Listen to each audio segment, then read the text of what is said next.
ఉప ఎన్నికలకు షెడ్యూల్ ప్రకటన తేదీ సమీపిస్తున్న కొద్దీ కర్నూలు జిల్లా నంద్యాల రాజకీయం రసవత్తరంగా మారుతోంది.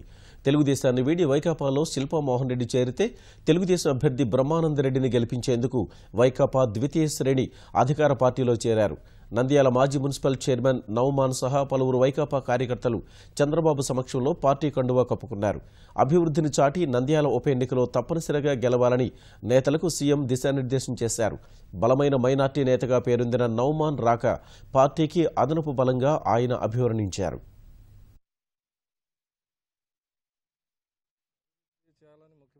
మేము నంద్యాలకు అభివృద్ధి చేస్తాం. దాదాపు 1300 కోట్లు ఫండ్స్ ఇచ్చినారు. అన్ని రకాలుగా నంద్యాలకి మేము ఆదుకుంటాం, అభివృద్ధి చేస్తామనేది.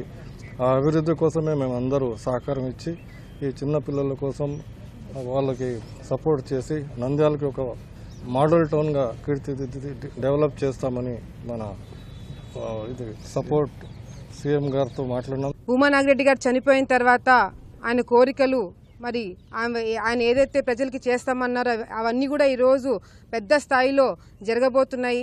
13,000 మందికి ఇల్లు కట్టిస్తున్నాము. అదేవిధంగా 150 కోట్ల రూపాయలు ఖర్చు పెట్టి పైప్ లైన్ వేపిస్తున్నారు. మరి అదేవిధంగా ముస్లిమ్స్కి సంబంధించి ఏవైతే కాంపౌండ్ వాళ్ళు కానీ లేకపోతే ఏదైనా సమస్యలు ఉన్నా కూడా తీరుస్తామని చెప్పడం జరిగింది. దాదాపుగా 1000 కోట్లు ముఖ్యమంత్రి గారు శాంక్షన్ చేసి ఈరోజు నంద్యాల పట్టణంకి ఇవ్వడం జరుగుతుంది.